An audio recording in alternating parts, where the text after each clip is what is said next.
1 second. Welcome back. 2019. Happy New Year, everybody. Happy New Year. I got to tell you a quick story before we start the new. We got to do this right. My brother called me up from Ireland again. Last time he called me, he quit smoking. That didn't work out too well. So he decides he's going to go to the gym, give up the Guinness, and start working out for 2019. So he rings me. He says, I'm at the gym. I said, oh, good for you. He says, yes. I was asking the man about the machines I should be using to work out and to start getting in shape. I said, okay. He says, then a beautiful lass walks in. So I asked the man, he says, tell me, which machine do I need to get her attention? Young man says, there's an ATM around the corner. Oh, God bless us, can't help myself. You saw that coming, didn't you? Like a big fish. Okay, why don't we start way in the corner? Mr. Ackerley, you want to introduce yourself? Speak loud so everybody can hear you. There's a couple of seats if we need right up front here. Phil, back in here in this table. Ed, go ahead, introduce yourself. My name is Dr. Ed Ackerley from Ackerley Advertising, 50 years in business here in Tucson, and I just announced that I'm jumping in, running for mayor of the city of Tucson as an independent, so if you want to support me or give me a signature or anything, I'd love to talk to you. Thank you very much for having me. I think he's the only candidate supporting our mining industry too, so. I don't care. Somebody stand up and introduce yourself. Now that you got a mouthful of food, way back in the corner. Wow, the tortellini went down okay, in case anybody was worried. Steve Spire with N. Weiss Associates, my first time with one of your organizational meetings, so I'm very glad to be here. So well represented, incredible. Thank you. Newest Amigos member. Yes, newest. Newest? Yeah, within the last week or so. Thank you. Sally Lyons, Air Products and Chemicals. Craig Buthard, Anchorwave, Digital Marketing and Web Design. Lexi Sharp, Quarles and Brady. Tiffany Morris, Quarles and Brady. Marion Lalonde, Quarles and Brady. Bob Metz, Professional Minerals Development. Tanner Tryon with Miller Sales and Engineering. Lindsay Garland, representing El Conquistador Tucson.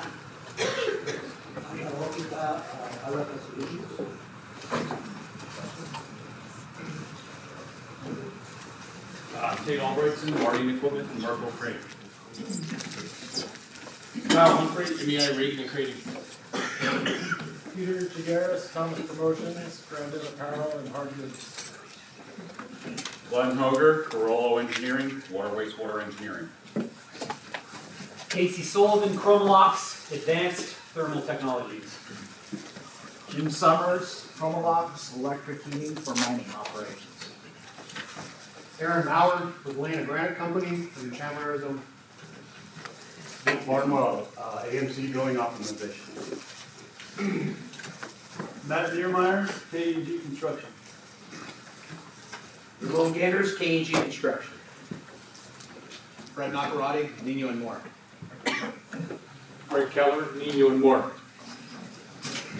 Leon Ponce, Coffee State Bolton Nut, and Migos board member. Jeff Lander, JL Images, a film video production company. Just moved here from Nashville. I'm joining you guys. Revolution Industrial. Kevin Horta from Revolution Industrial. Steve Graham, Revolution Industrial.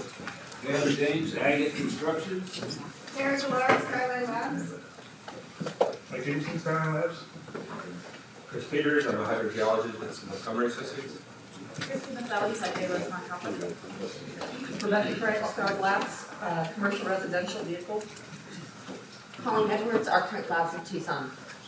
Gentleman today from Fabricate. Ray Valenzuela, OVG Mining Solutions. Steve Gostinuski, Graybar Electric. Chad Albert, Grant. Chad Kamali, Mountain States. Ashley North, Mountain State. Abe Buckley, Phoenix Industrial. Steve Weiss, Western Cat Parks. Gene Lincoln, Eichmann Engineers, provider of EPC. Officer DSC with benefits and insurance. Brian Chavez, Access Recruiting Solutions. Martin Donato. Frank Leary, HBM Principia Software. Doug Payne, HBM Princia Software. Carl Peterson, Western Technologies. Jeffrey Martin, Cooper Lubrication Special Solutions. Chris Pettigrew, Marriott Hotels. Teresa McKenzie with Marriott Hotels as well. Hi, Heidi Weibar with Texas Online. Justin Johnson, just opened a Tucson office for Symbotic Wear at Technology. Matt Taft, with Rain for Rent. Eric Barnard, Rain for Rent Tucson. Jim Johns, Rockwell Automation. Steve Stryker, Rockwell Automation. Kevin Gilbreth, Pioneer Equipment. John Ramos, Field Running Systems Incorporated. Mike Lima, Tucson Electric Power. Justin Heineke, Western Technologies. Joe Santagata, I'm with Anvil Brew Block. Mark Rush, I'm with Keto Pumps. Mark Davis with Keto Pumps, and I'm an Amigos Ford. Chris Wilson with IEC Supply. Bill Netherton with Meter Logic, Energy and Power Distribution Management. Eric Berkheimer with Arnold Machinery. Douglas Lamford, Arizona Electric Motor Service, low voltage, high voltage drive systems. Roberta Tracy International. Orlando Taylor, Tracy International. Cheyenne Tolgren with Crest Insurance. And so glad to be back.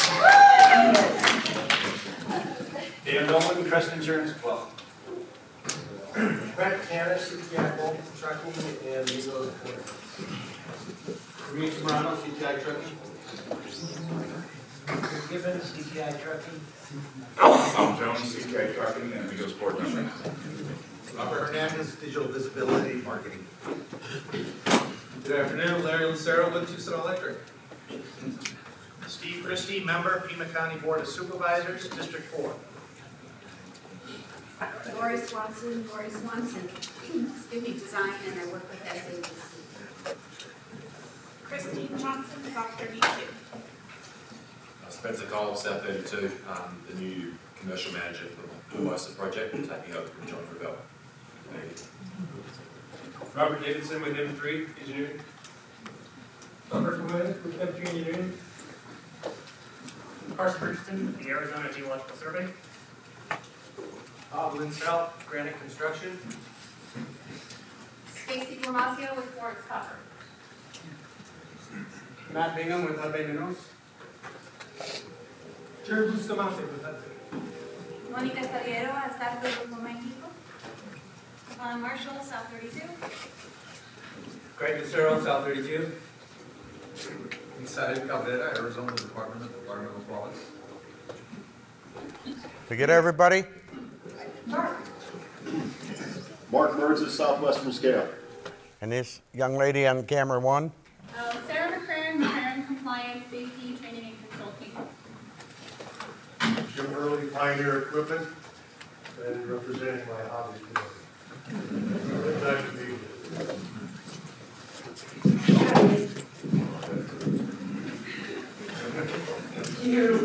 The first and most important thing I want to do is once again say thank you to Granite Construction for hosting us.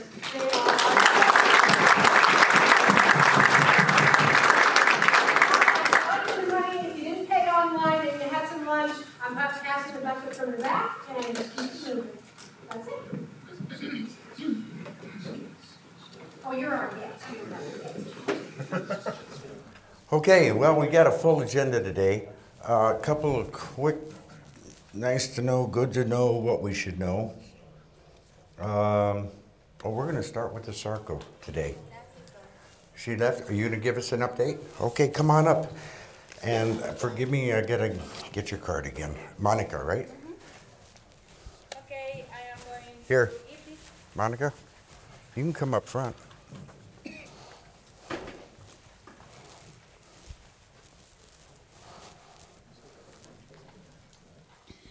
So the update for ASARCO on behalf of Nancy Johannesmeyer, who is my boss. I just wanted to give an update of some of the major projects going on at ASARCO. As you know, ASARCO has invested $200 million in upgrading in Hayden smelter to bring the Hayden area into attainment of the new SO2 and lead air quality standards. The construction phase of the project was completed in the fourth quarter of last year, and we are now in the equipment commission phase of the project. There will then be a one-year fugitive emission study where we will demonstrate to EPA that the work we have done meets the standards. We have worked closely with ADQ over the past few years developing the Hayden SO2 state implementation plan, and we are hoping that the EPA will approve the plan over the next few months. As some of you might know, the Ray Land Exchange is a project that has been going on over 25 years. At this point, we are waiting for issuance of the supplemental environmental impact statement and record of decision. This is an exchange of highly sensitive, biologically diverse private land for land with high mineral potential close for Ray Mine. The acting Interior Secretary is anxious to get these final documents out the door, but he also wants to be sure the documents are legally defensible. We are grateful to all of you who have supported ASARCO in this process. Through letters of support and attendance of the public meetings, it is our hope that the exchange will be finalized sometime this year, but we said that maybe it's also going to take one more year. We are happy to report that the Section 404 permit and record of decision of the Ripsey Tailings Storage Facility has been issued in December. This facility will extend the Ray Mine life 50 more years. We are heading into the final design phase of the project with the intent of start construction in 2021. Finally, as most you know, Manuel Ramos in September of last year, Grupo México has retired. Grupo México has been working to fill this position in our organization, and we are hopeful that at the next SABC meeting, we will be able to introduce his successor. Thank you.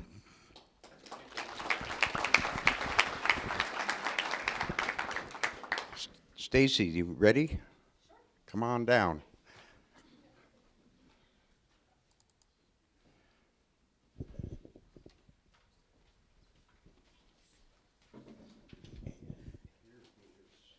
My little, I just brought a few photos. Hi everyone, how are you? Good. I'm Stacy with Florence Copper. Been coming here for 5 years saying we're having another public hearing, we're doing this, we're doing that. And I just really want to say thank you so much to the Southern Arizona Business Coalition. Rick, Bill, thank you so much for your support. To Sydney from Amigos, all the members of both organizations, you guys are fantastic. And we really have you to thank for getting to phase 1 operations. Yes, okay. So we got our, I think it was August of 2017, that's when our EPA permit was upheld in appeals court. I think I told you guys that. That's when we started drilling on site. So got some photos of, you want me just to? Go ahead, next one. Just tell me. Yeah, you can just go through them.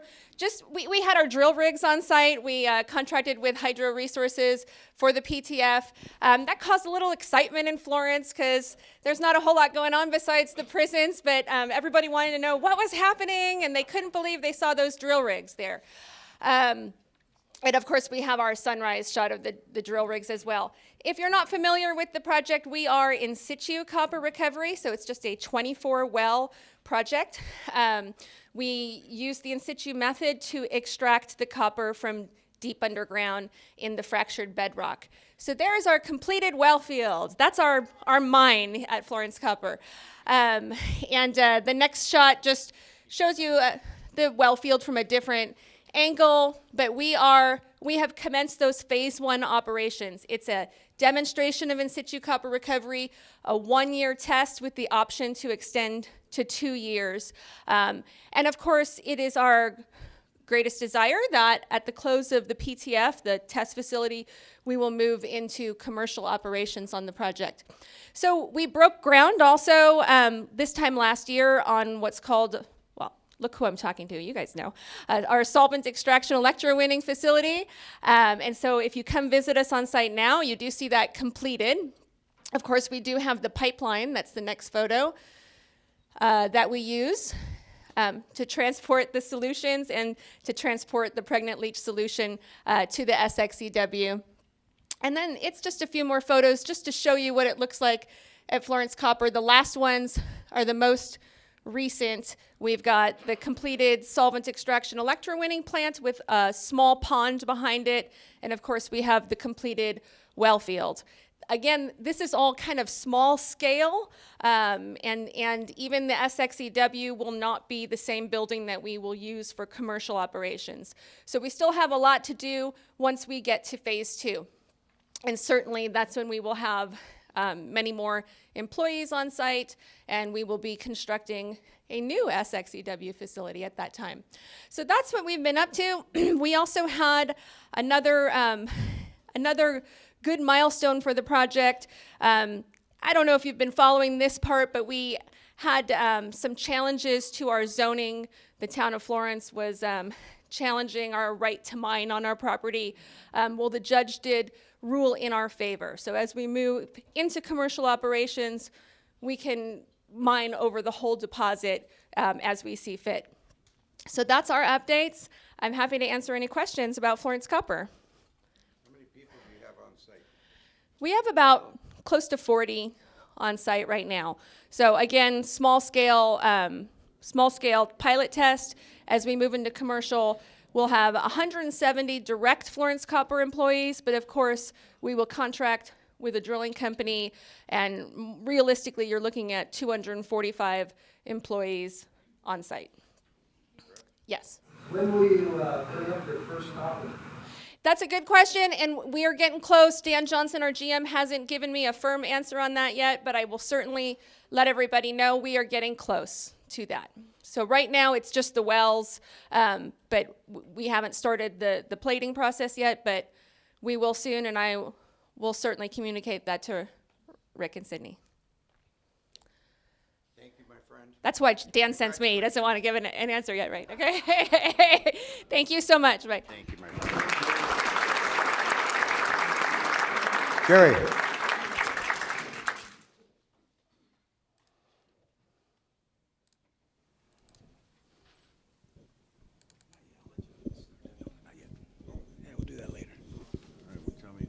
Well, Rick's excited about this. We'll show it in a bit. But good afternoon, everyone. And boy, exciting things at Florence Copper. Really, really exciting. So I have a few things that I'm going to share with you all today.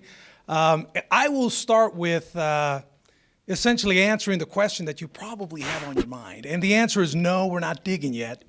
We're working towards that. So with respect to the federal permitting process that we are 11 years and 1,000 studies into, we continue to await the final decision from the Army Corps of Engineers on Rosemont's Clean Water Act Section 404 permits. We've made progress with the Corps. We were hoping to see a decision from the Corps by the end of last year, but between the holidays and a government shutdown, that kind of put the brakes on that.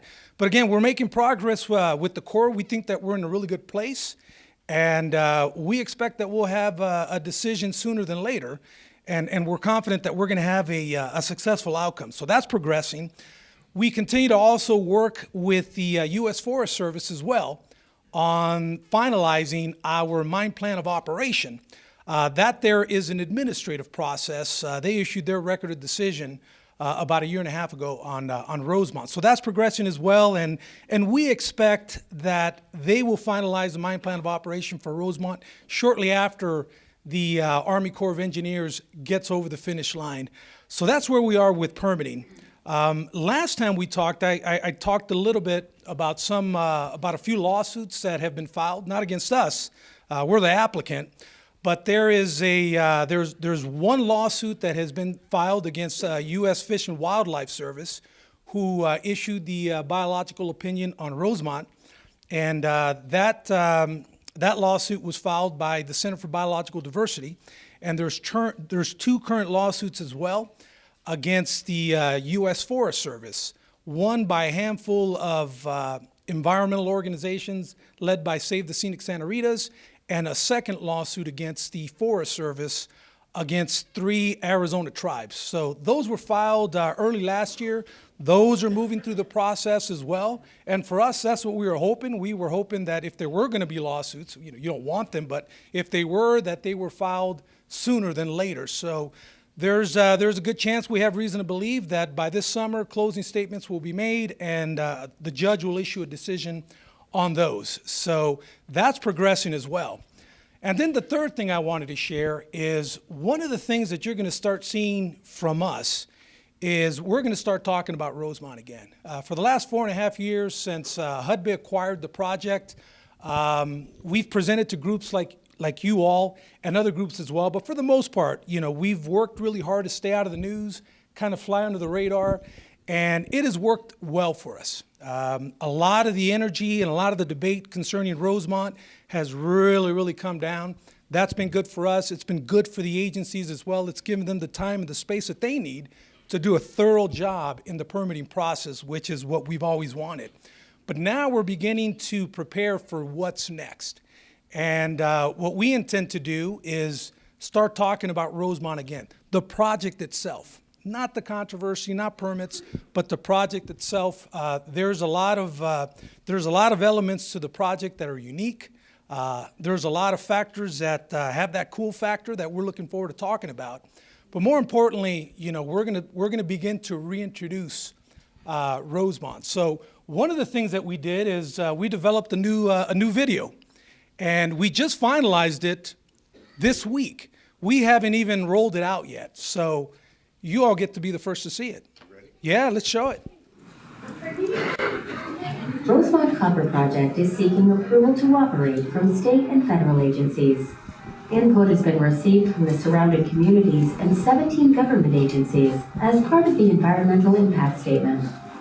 Rosemont will deploy sound environmental management practices and advanced mining techniques in its operations. Located 30 miles to the southeast of Tucson, the Rosemont project sits within the historic Helvetia mining district. Water is a precious resource in Arizona. Our water management philosophy of reduce, reuse, and replace results in water consumption that will be one of the lowest in the world per pound of copper produced. We will replace 100% of the water we use, and Rosemont will be a zero discharge site. That means the water we use in processing will stay on site for recycling and reuse. By deciding for the future, Rosemont balances our operational requirements with existing environmental and recreational uses. We will do this in a safe and sustainable manner. Reclamation starts from day one. The process begins with ore being excavated from the pit. The ore is then transported for mineral recovery at the plant and then trucked off-site for further processing. Processed material that does not contain copper will be filtered and stored within the dry stack tailings facility, a proven method that significantly reduces water consumption and the project footprint. Waste rock is used to construct the dry stack facility and will ultimately encapsulate it. The remaining waste rock is stored behind a buttress near the dry stack facility in a compact footprint. This will minimize visual impacts from State Route 83 and surrounding areas and support ongoing reclamation. During operations, over 500 highly skilled full-time employees will be required. Their job is to ensure that all mining, water, and environmental management practices are conducted safely and efficiently, supporting a sustainable mining culture. At Rosemont, we value the communities in which we work. Community feedback was included when developing conservation, recreational, environmental, and cultural initiatives that will enhance our region for decades to come and provide significant local and state economic benefits. From construction to closure, productive relationships will guide us through the life cycle of the Rosemont Copper Project, balancing the opportunities and the distinctiveness of this unique site. All right, so what do you guys think? Yeah, we're pretty excited about how that came out, but more importantly, we're really eager to successfully conclude the federal permitting process and really start to move forward and really talking about the project, talking about the benefits of the project, but really using really dynamic visual representation of what the site's going to be. It's one thing for us to talk about it. It's another thing when we can actually show them what it's going to look like. So we're looking forward to that next phase in the project. So I'll take any questions anyone has. Oh, come on, folks. There you go. How many employees are going to be operating there when it's at full capacity? About 500 is what we expect, 500 full-time employees once we go into commercial production. Are you guys concerned about employment when South 32 is going and Lone Star and all these things are going? Are you concerned about being able to hire that? I tell you, that's an issue we all have. All of us as mining companies. I mean, there is a workforce issue. There's no doubt about it. Not just in our industry, but a lot of the other industries that are prevalent, in our communities. So the answer is yes. Our HR manager, Christy Maselli, that's back there, it's going to be her role to go out and find those people. But also, there's a lot that we can do as an industry to promote our industry, to encourage young people to get into our industry. JTED has their heavy equipment program out in Sahuarita schools, a program that we're supporting. So that's just a start right there. And one of the things that's really important for us as an industry is we can't expect someone else to solve our workforce problems. So it's something that all of us are concerned about and something that we all got to work towards. Yes, sir. Might be a dumb question, but who's your target audience for that video? Who do you want to see that? No, that's a good question. The video is intended for the general public, and it's intended for anyone that has an interest in the project.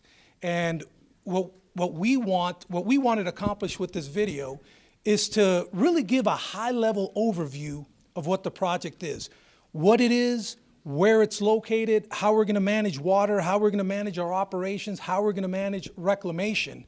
That's really what it's intended to do, and to really help people just visualize what it's going to be. That final scene at the end, that's what the site's going to look like once we're done, and the site's been completely reclaimed.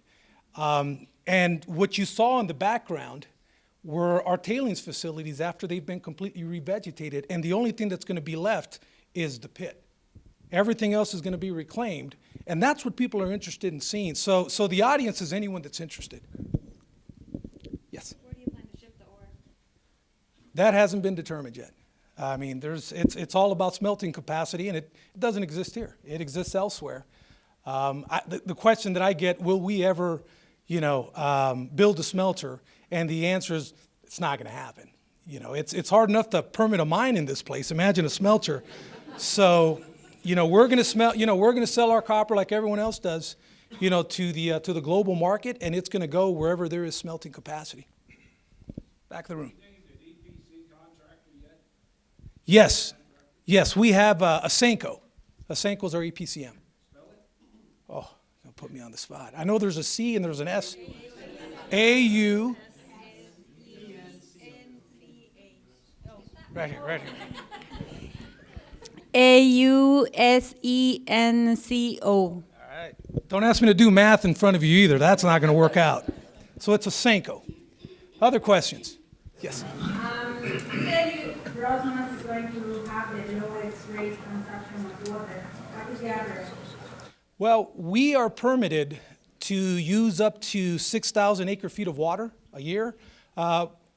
Most likely we're going to use somewhere in the neighborhood of about 5,500, which is about half of what conventional mines the size of Rosemont are using. You're welcome. Other questions? Any hardball questions? Is there, in the near future, any plans for the water line and power line project to start with? Well, that's the answer is yes. We haven't decided yet. Everything hinges on our permits, but developing our our water and our electricity, that's huge for us. One of the best ways for us to de-risk the project is to ensure that we have a consistent and reliable supply of water and electricity. So that decision hasn't been made, but it's very likely that that'll be one of the first things that we get started on. Is this Senko, is that that's not a local company, where are they from? They're based out of Australia. But they'll have a local presence here once we start. And is there a commitment from High Bay to use local contractors exclusively? Well, we've made that that is a commitment that was made from the start, and that's one of those commitments. There's a lot of commitments that when Hud Bay acquired the project, there was a lot of promises and commitments that that we acquired with the acquisition of Rosemont. So the answer is yes. Our intention is to source and to procure as much as we can, here locally. Of course, everyone needs to be competitive, and it's not always going to be lowest bid either. I mean, we're not government. For us, one of the things that's going to be really important, especially during construction when we ramp up, is quality, quantity, and speed. So, but our intention is to source as much as we can locally. Yes, sir. Will outbound materials be hauled both via truck and rail, or just truck? Outbound. Outbound is what you said. It's going to be both. So we are going to truck the copper concentrate out of the site, and it will go to the Port of Tucson, and from there it's going to be placed on rail, and most likely go out to one of the ports out in the Pacific to go out to the market. So both. You're welcome. Other questions? Well, folks, thank you. Appreciate the interest. Thank you. Congratulations. Okay, I've been on this project 10 years. Jerry? Yes, sir. Okay, I would like to see some movement before I retire. Before I retire too, but. I'm already part of the Ben Gay Society. Give me a break. We're really privileged. Missiel, step on up, my friend. Last week I had the privilege of listening to Missiel's presentation, and this gentleman is the director of the Arizona Department of Environmental Quality. He not only brings a presentation with him, but he's got a personality unlike some bureaucrats that you run into. I mean, it's like a wall. So, welcome, my friend. Look forward to hearing your presentation again. There you go, Ma. I'll pull this up for you, and then. So while he pulls that up, for those of you that don't know me, don't worry about pronouncing my first name. It's hard even in Spanish. The second thing is that I'm not a lobbyist, I'm not an attorney, I'm an engineer. I went to school right here at the U of A, got a civil engineering degree in 1993. Spent 18 and a half years in engineering environmental consulting industry. Got to the point in my career where I was not only working on projects for clients, my clients included federal, local, state governments, but it also included industrial mines, aerospace, et cetera. I got to the point in my career where I was not only doing environmental projects for clients, but I was also managing the business of environmental consulting. So I had shareholders. I had a profit and loss center, and that really taught me a lot of very important lessons about customer value. During that career, I also learned about lean. So right behind me, there's a poster that says Timwood. And Timwood stands for waste. It says non-value added there, but it's actually waste, right? So there's transportation, inventory, motion, that's an excess, waiting, overprocessing, overproduction, and flat defects. And yes, I know that by memory because we apply those lessons at ADQ. So one of the things that I like to explain to people is that I have a passion for the environment. I am unapologetic about my passion for the environment, because it doesn't matter if you believe in a heavenly Father or a Mother Earth or some third option. Our responsibility for the planet is actually very important. My second passion, though, is good government. You see, my parents are from a country in the Caribbean where there are no industry associations. There are no NGOs. There is just the government. There is just overreach. There's no multi-party. There's just one party and really one family that's been in charge for the last 62 years. So my first passion is the environment, but my second passion, it's a close one, is good government. And so at ADEQ, we have, over the years, done a number of things. I have a slide that just has some of the successes that we've put together over the last few years. We reduced our office footprint, sold the building, returning $1.9 million to the general fund. We also reduced our office space so that we could save the state about $5 million over a 5-year period. We had a lot of wasted, empty space that we just got rid of. We reduced vehicle emissions inspections fees in Maricopa County, and since 2014, we've saved motorists in Maricopa County $47 million. Now, you gotta ask, well, what about us? Well, here's the thing.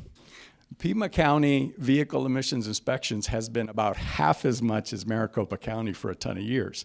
And in fact, I reduced rates in Maricopa County because the Auditor General came to me and said, you got to raise rates in Pima County. And I said, poo-hucky. What we need to do is drive down rates in Maricopa County so that they level off with what Pima County rates are for vehicle emissions inspections. So you still pay less. So on average, you pay about $12 for your vehicle emissions inspections, where in Maricopa County, it's about $17. But we're really, really proud of the fact that we're delivering better, faster, cheaper government. We've had lots of successes, but a lot of environmental successes too. We have a hazardous waste cleanup program called WARF, where that program had been around for over 25 years and never finished a cleanup.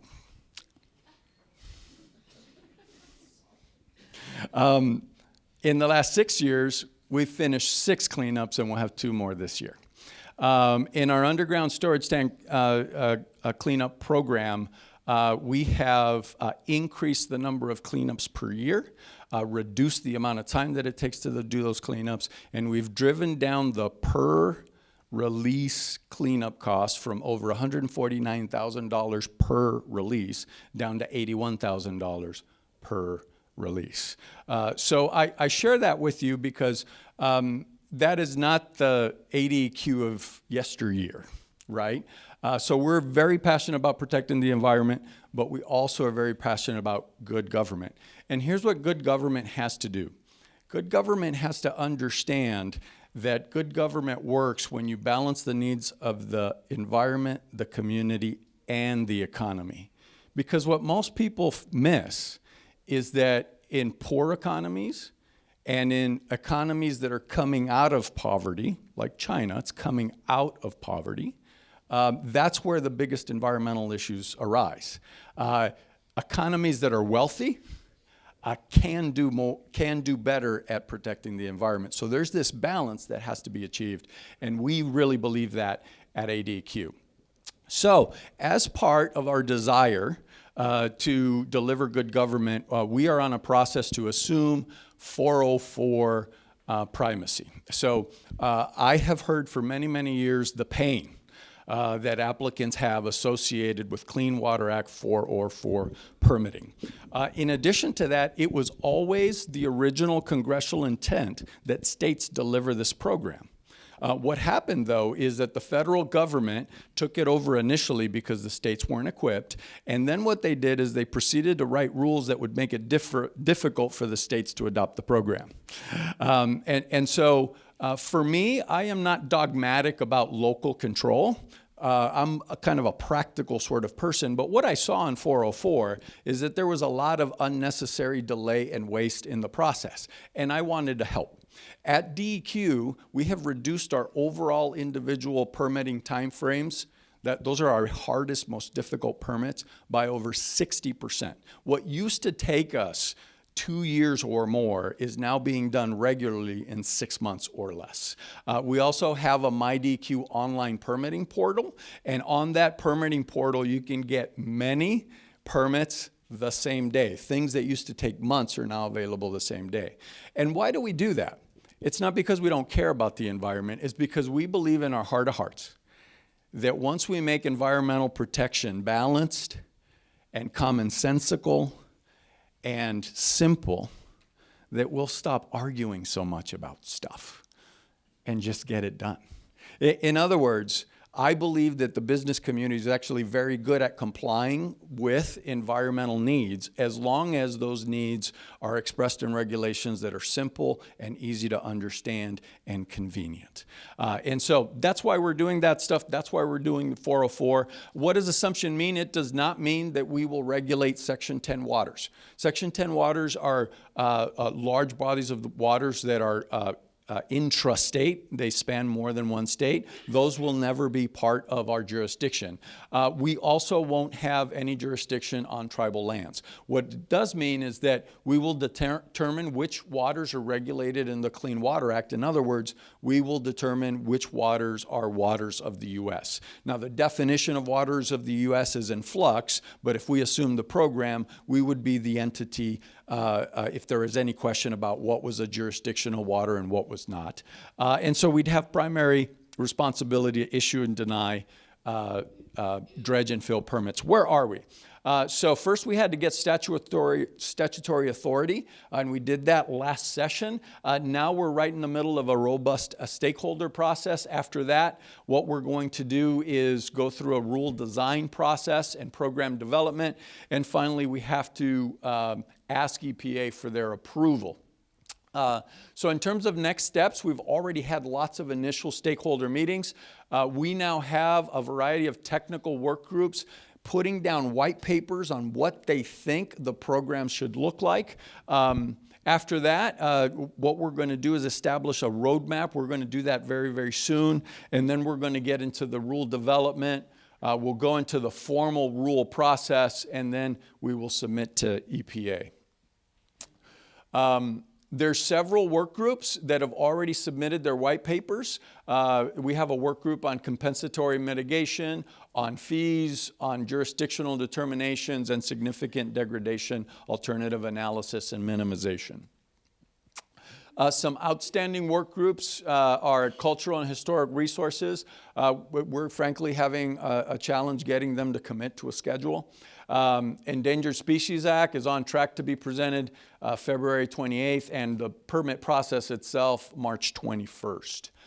We also had to establish a new work group which first met a few days ago, January 15th, specific for tribal nations.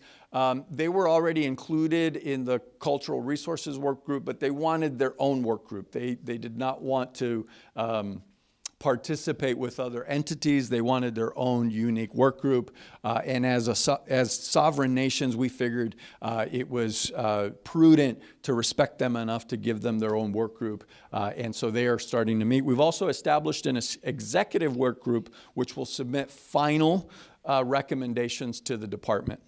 At the end, once we've gone through all this process and before we actually apply to EPA, we're going to come to the community, to the customer community, the people who would use the Clean Water Act 404 permitting process that we designed. And we're going to ask you, is it worth it to you for the state to have it? Now, here's why. Here's why we're going to do that. Because every value proposition has a proposed value and then a potential cost, right? So the value proposition that we are putting together is increased speed, better customer service, increased certainty, decreased life cycle costs, and I'll explain that in a moment, and compliance assistance. In other words, before you get sued, we've probably done an inspection and told you what you needed to fix. Does that make sense? Right? So, but there's a potential cost. And I've talked to a lot of attorneys on this, and there's a lot of attorneys really, really afraid of losing the federal shield against litigation, in particular with respect to the Endangered Species Act. There's going to be an increased permitting cost. Right now, the Corps charges, I think, like $25. We will be charging more than that because we are not on the general fund as an agency. All of our revenues come through fees. So for us to have a program, we're going to need to charge fees.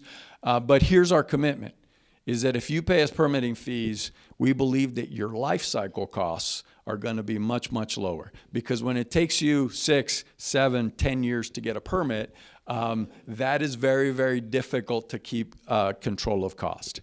Now, let me talk about permitting. At DEQ, we've accelerated our permitting a lot, and yet many permits still get stuck in the appeals process. Right? And so let me say this about appeals. I believe in my heart of hearts in citizens' right to appeal government decisions. I would not have that any other way. And the process needs to move faster. So I have heard, now this is not legislation that the governor or DEQ is promoting, but I have heard that there are some people considering appeals reform. And so here's what I would say about that. I believe that citizens should have a right to appeal government decisions. And at the same time, there's got to be a way to do it faster, right? At the end, if anybody have questions about that, let me know. I also want to cover one other topic, and this is not one that maybe folks were expecting to hear about today, but actually impacts everyone in southern Arizona. There is this pipeline called the International Outfall Interceptor. How many people have heard of this pipeline? Raise a hand. Okay, about 30 or 40%.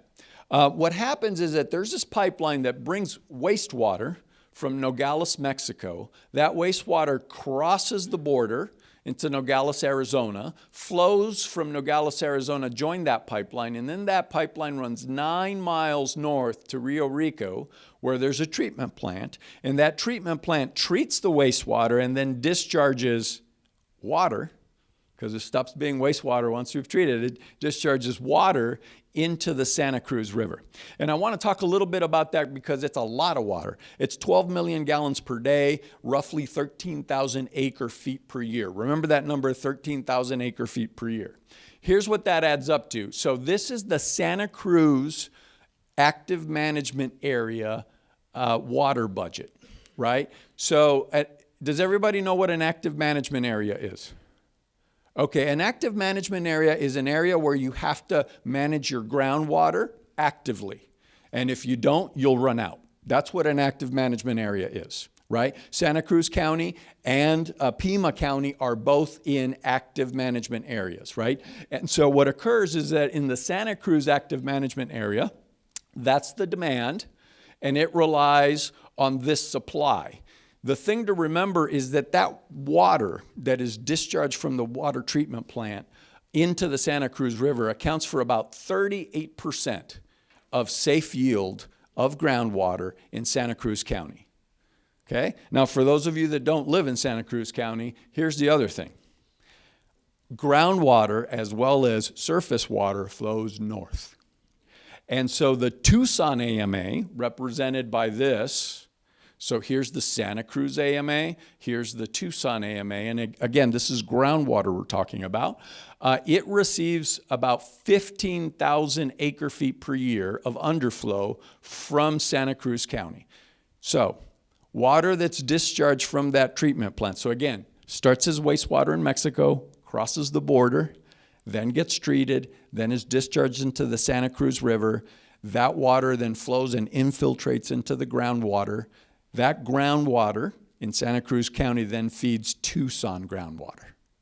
Everybody following that connection, right? And here's why it's important. If we were to lose that water, not only would our groundwater be depleted, we would also see perennial loss. So surface water users in the area would be impacted. So waters that look like this would look like that. And here's why I'm talking about this. As a country, we actually have no right to that water. International treaty says today that Mexico gets to keep that water whenever they want. Does that make sense? So we have no certainty. So it's a lot of water. It's really important for our groundwater resources, and we have no certainty. Okay? Now, we're aided by the fact that it'd be very difficult for Nogales, Mexico to build their own treatment facilities. So that helps. Okay, so why am I talking about this? Is that pipeline is actually very old. It's over 50 years old, and every once in a while, there's a breach. In 2017, there was a breach. 600,000 gallons per day for 8 days of raw sewage went into the Nogales Wash and then into the Santa Cruz River, and we had E. coli hits all the way towards Amado, just south of the Tucson watershed. And so what happens is that the local fresh produce people in there were getting calls from Boston because the E. coli hits were all over the news and this raw sewage was in the news, and they were getting calls from Boston asking them, is your produce safe? Right? So there's an economic impact. So the water's really, really important. There's an economic impact. And then there's raw sewage in our rivers, which is not a good thing. So here's the opportunity, and here's why I'm trying to socialize the idea. The International Boundary Water Commission has $21 million today to repair that pipeline. They also have 100% plans and specs ready to go to repair that pipeline over a 9-mile length, including new manholes and resetting of the alignment of the pipe where it happens to be in a bad location. Okay, but they're asking for a 22% match, right? So, they don't care. They don't care. Initially, they were asking the municipality of Nogales, Arizona. Both Nogales and the state think that that's unfair because Nogales, Arizona is only about 8% of the wastewater that goes into that pipeline. So let me talk a little bit about what we've done. Is we said, okay, International Boundary Water Commission, if you happen to have, if you happen to want to match, and by the way, these infrastructure projects from the federal level often require a local match. And so here's what we told them. We said, if you want to match, we'd like you to renegotiate the treaty with Mexico so that we can add some certainty to that water. You remember how I said that there was no international treaty giving us rights to that water? And they said, we think we could do that. We can't guarantee it because it's an international treaty, but we think we'd be willing to do that. So then I went to the folks that I know in Mexico. So I have relationships as part of the Arizona-Mexico Commission with counterparts in Mexico, and I asked them, look, if we're going to spend tens of millions of dollars repairing a pipeline that's carrying a lot of your wastewater, is that a good reason to renegotiate a treaty? And he said, yes. That's a very good reason. And he said that although it would take some time, he thought that our chances were actually pretty good to adding some permanence to that water. So here's what we've done. $21 million from IDBWC. The city of Nogales has committed verbally to about 8%, which is about $2.1 million. The Freeport-McMoran Foundation has contributed $1 million over a 3-year period. US EPA says that they'll put in $1 million. There's a state fund specific to the Santa Cruz Active Management Area, which will put in $200,000, and we're left with the gap of about $1.57 million so that we can make this deal work. Now, why am I trying to do this, right? Why am I so interested in getting the match done and getting this over the hurdle? One is because the International Boundary Water Commission has a long border. It's a long border, right, with Mexico.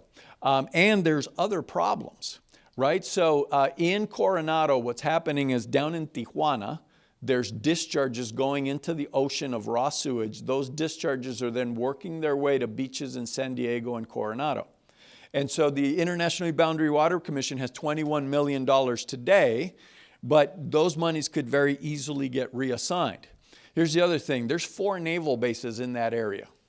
And California has over 10% of Congress, right? So before that money goes away, what I'm trying to do is talk and socialize the idea of local, a local match coming from wherever it comes from, so that we can start this project, repair that pipeline, and hopefully not have any more E. coli discharges. So that's my presentation. I talked about a lot of stuff. I'm open to as many questions as we have time for. Yes? I realize it goes to the treatment center and gets discharged automatically to the Santa Cruz. Can they negotiate with buyers of that water to go elsewhere besides the Santa Cruz? So it's possible, but that would not, the local community wouldn't favor that, but from a legal perspective, that's possible. In general, now water law is very, very complex, and I am not an expert on water law, but here's what I know, is that in the state of Arizona, unless someone already else has the right to that water, the person that treats the water gets to keep it. Now, right now, the federal government that runs that treatment plant isn't keeping the water. But those water rights issues get very, very complex because there's downstream users of groundwater that do have rights, and so that could get pretty complex pretty quick, but there is an opportunity there to value that water and then sell credits or then push that water somewhere else. That is an opportunity, although that wouldn't be favored by the local community, because if they take that water out of the river and you do the next click, it'll go dry. Go ahead. Dax, I have 3 quick questions. One, is there a revenue stream off of that water? Do we charge to process it? So the city of Nogales pays rates, Rio Rico pays rates, and then the country of Mexico pay rates. They all pay rates. What the International Boundary Water Commission says is that they run that treatment plant at a loss because the rates that we have with Mexico are very, very low, because after all, we keep the water once it's cleaned. The other 2 are with 404 moving over to Arizona. Is it going to affect Rosemont in the process they're going through? And then last one is on the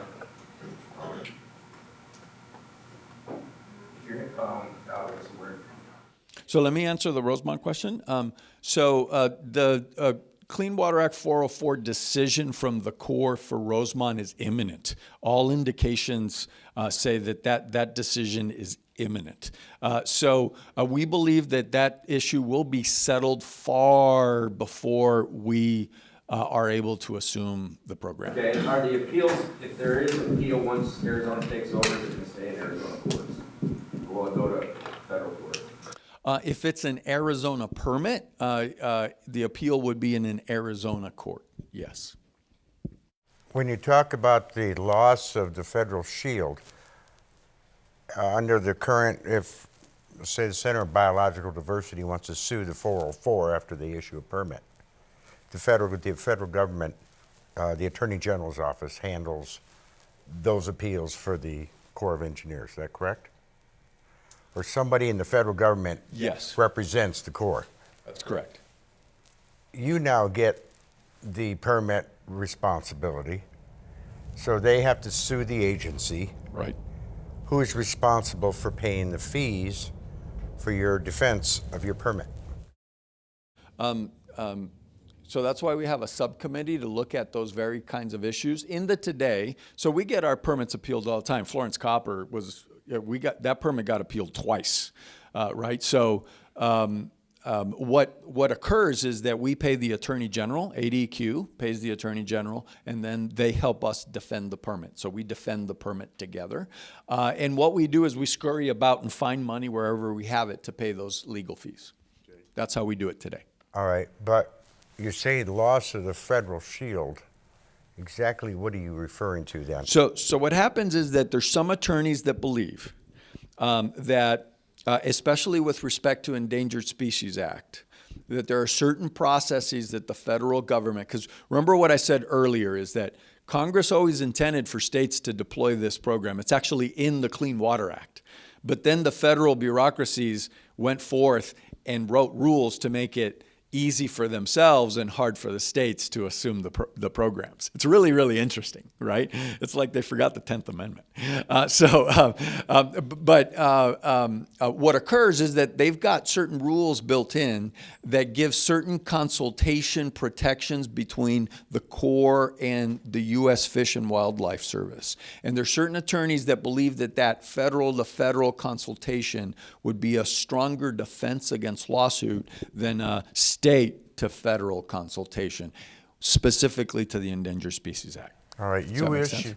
I don't mean to prolong this, but you issue a 404 permit 5 years down the road. Who has the ultimate authority over that permit? So the way it would work is very similar to the way we do air quality permits today. So the way we do air quality permits today, when it's a big individual complex permit, is we have the authority, but there's EPA review. In the case of the Corps and EPA, it works similarly but a little different. EPA has the opportunity to object, and then you have the Corps arguing with EPA if there's a difference of opinion as to whether or not they issue that permit. What I tell folks is that we work with EPA all the time, and because we're local and we understand our environment and we know firsthand, front line, what's happening in Arizona, it's really easy for us to negotiate on other permitting programs with EPA. So in our Title V permits, which are complex permits, we're issuing those permits now in 6 months or less on a routine basis, and we're doing it with EPA review. Which other states have gone through this process, and how has their experience matched with our experience today? So Michigan and New Jersey currently have assumption of the Clean Water Act 404 permit. They say that most of the time it works really, really well and that their customers are happy. On big controversial permits, of course, like anything, they say it gets complex and it gets tedious. It's important to... I said, but it would do that anyways. That's correct. And my assumption is that if it does controversial, large, complex permits at the state level, in my view, are still going to be faster and more certain because we have local knowledge and local understanding. We're also, by the nature of how we exist, we have to be more responsive. I've heard stories of people calling the Corps to find out where their permit is, only to find out that the permit engineer was on vacation for 3 weeks and nobody else could give them an update as to where that permit was. That simply wouldn't happen at ADQ, right? Because we have boards that track every single permit. And so even if that permit engineer happens not to be there, somebody could tell you what part of the process your permit is in, right? Yeah, do you anticipate a state, and this is kind of rhetorical, a state-specific WOTUS definition? And what sort of formatting is that going to take? And I guess the third part of that would be, is there going to be, no pun intended, a flowback to existing AZIPTs? Great question. So let me describe a little bit about what's happened with the Clean Water Act and the WOTUS definition in Arizona over the course of the last 20 or 30 years. So in the state of Arizona, we have very little regulatory authority over surface water. So waters of the U.S., it's a surface water sort of issue. And so what the department has done over the last 30 years is stretched the definition of waters of the U.S., stretched it to cover all kinds of things, right? And that's been possible because of the ambiguity associated with the definition. By the way, I want to do something fun, right? I want to do something fun. Does anyone ever wonder why we don't argue about air of the U.S.? Why is there no argument about that? See, the attorney's in the room. Why is there no argument about air of the U.S.? See, it's because the Clean Air Act is constructed differently. The Clean Air Act has thresholds below which you're not regulated. Does that make sense? So in the Clean Air Act, you have to pollute a certain amount before the regulation kicks in. The Clean Water Act is different. Here's what the Clean Water Act does. It says that we are going to protect and improve the chemical, physical, and biological characteristics of waters of the U.S. And then it talks about navigable waters a few times, but then it doesn't define it further. So what happens is that the Clean Water Act at its essence is definitional. There's no threshold trigger. Do you understand? And if you think about all other environmental laws, there's usually a threshold below which you're not regulated. The Clean Water Act doesn't have that. Therefore, we've had 30 years worth of litigation and 2 Supreme Court courses, trying to clarify. And there's, significant nexus versus relatively permanent waters and all of that stuff. So, first of all, on the current federal definition of waters of the U.S., I support the pre-proposed definition, because here's what the pre-proposed definition does. It adds clarity. And it says, here's what's a water of the U.S. and here's what's not. And what they did, I'll be frank, is they actually got feedback from lots of states, including Arizona, that said, look, there's some things we're just not arguing about. Nobody's arguing about perennials. Nobody's arguing about the Colorado River. Nobody's arguing about even intermittent streams that have relatively permanent flow. What we're arguing about is dry washes that only run as a function of a storm event. So why don't you just define it such that all the stuff we're not arguing about is a water of the U.S., and then exclude the other stuff. And here's what we said. In Arizona, because we're a desert, because water's so precious, we may need to augment. We may need to do something extra, because a narrow definition like that actually excludes 90% of our waterways. So a narrow federal definition excludes about 90% of all of our washes and potential streams. So what that does is it creates a gap. But here's what I'm happy to report. Just because there's a narrow federal definition that makes sense doesn't mean that the state of Arizona can't do a little more. So there is a letter written to EPA from our governor, and that letter literally says that we welcome the opportunity to deal with our waters our way in the state. Does that make sense? So we support a narrow federal definition. We also acknowledge that that might leave a gap because we're in the desert and water's precious. And so we may need to have some sort of streamlined, efficient state program that helps cover the gap. Did that answer your question, sir? In part, but I think the rest of the question is sort of, it's going to have to lay out over the next several years is this. I mean, WOTUS is so critical to how we operate with ASIPTEs. And we're going through right now a multi-sector review that's finalizing, God willing, this year. DMG was just finalized. But still we have this WOTUS definition that's up in the air without any real underline or, in fact, if anything, it's italicized. And we're just in the first inning of a 9-inning game, right? Because we're at pre-proposal, so they're going to propose it. After it's proposed and finalized, it'll go to litigation. There's going to be some court cases. But fundamentally, the reason why there's all this angst and litigation is because of the construct of the Clean Water Act itself. Got it. Thank you. Yeah. Ms. CL. Yes. How are you educating the masses in regard to the things that you covered today? Like important topics and issues, how are we educating the different generations and the different communities of this impacts? How is the mass getting the information we follow? So we have pretty robust outreach activity.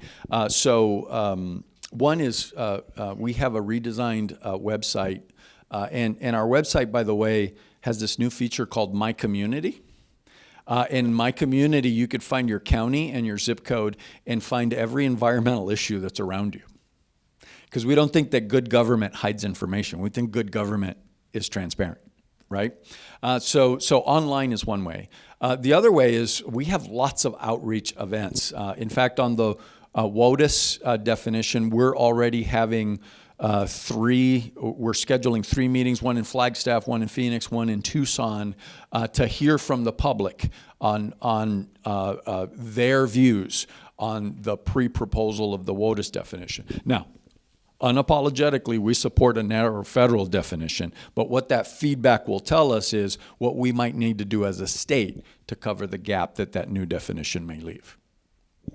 We also have community liaisons. So we have 5 or 6 people located all across rural Arizona that do outreach events, that talk to our customers, that share information. And then there are several reports that we issue as well. So those are the efforts that we have. We also have a tribal liaison, someone specifically assigned for helping us communicate and outreach with the tribes. And I get around quite a bit, but maybe not as much as you'd like me to. Is that what I'm hearing? I mean, sure. I mean, I'm just getting back in the mix of things, but what I was thinking is sometimes some of the money that you're needing to raise and things like that, you get a lot of younger generations together and you can raise money like no other. And so you're saying there's this gap of different things of we need money and we don't care where it's coming from. A lot of people, my generation and younger, they'll work for free and they'll raise money for things that are important to them because they're moved by that. So I guess I was just curious, how do things like this get to the masses of the different generations who are moved by different things? They're not always moved by the way businesses are moved. They're moved because they want to do something right and do something for the community or because it feels good. So I was just curious, how does that get out to all that? You know, we could probably do a lot better, and I'd love to hear your ideas, because we can probably do a lot better. Thank you, my friend. Okay. Great job. Great job. Well, as you can tell, there's a lot of law here. We do have the University of Arizona. John Lacey has, what do they call it, Matt? What's his education, law school? Tell us about the mining law school. You're good at it. Sure.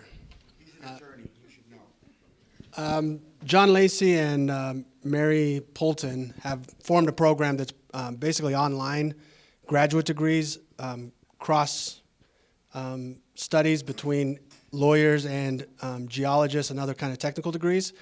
And it's called the U of A Mineral Policy Center, I believe. But it's all online, and I actually teach a course in there, and there are professionals signing up, working professionals all across the world, actually, that sign up and take courses, and technical folks learn more about the law, and lawyers learn more about the technology issues. So it's a pretty good program. John Lacey, I think everyone probably knows him, but he's a legend in mining law, so it's a great program. Just wanted to get that out there. I think we're about ready to close it down. Couple of quick points here, real quick. Carson, I'm going to have you back next mining meeting. Carson with AGS and the economic information stuff. 2019 is the miracle of mining. SABC is launching a program this year to where we're going to be producing videos and really trying to get the outreach that you're talking about and trying to get the community educated on the importance of our industry. But we're always talking about the mining as the project. Our goal is to talk about the benefits. I don't know how many people in here have a pacemaker, but I got artificial knees. How many people are walking around, look at our glasses, our hearing aids, okay, our medicines, so electric cars, yeah. So the Miracles of Mining program is going to be an ongoing event, and we are going to start at the 2019 Mining Day at the Capitol, March 6th from 11 to 2 p.m. And I would recommend that you contact the Arizona Mining Association. I believe it's azmining.org. And they're putting together the program. We will be there. We'll be doing interviews and talking to people about the miracles of mining. And then our goal is September of 2015 to have our 6th annual mining appreciation event. The last event that we had over 600 people. and it was about women in mining. And so our industry has really been one of the leading industries of helping promote women in our industry. And we can do better at everything we do. You know, we keep talking about we're trying to get everything done right away. Success comes moving the needle a little bit at a time each and every day. With that, I'll turn it over to Cindy. One quick announcement, she's going to play golf. Oh, that's in May. Oh. May 23rd, mark it down for the golf tournament, this Spring Copper Classic. But we are excited that those of you that have Phoenix offices, be sure go on our website, because on February 28th we're having a face-to-face luncheon at Phoenix Country Club. It's members only, so if you're not a member, join, and then you can come. And Dan Johnson will be our keynote speaker, and so you can ask him that question about production. And I just learned this week that Resolution Copper has asked to also be able to present at that meeting, so we'll have both Dan Johnson and Resolution, and we will have HUD Bay Rosemont presenting as well. So it's going to be an event that the folks in your Phoenix offices will not want to miss. February 28th, click on miningamigos.com to register, and that is my announcement. Thank you. Thank you, everybody. Have a great day.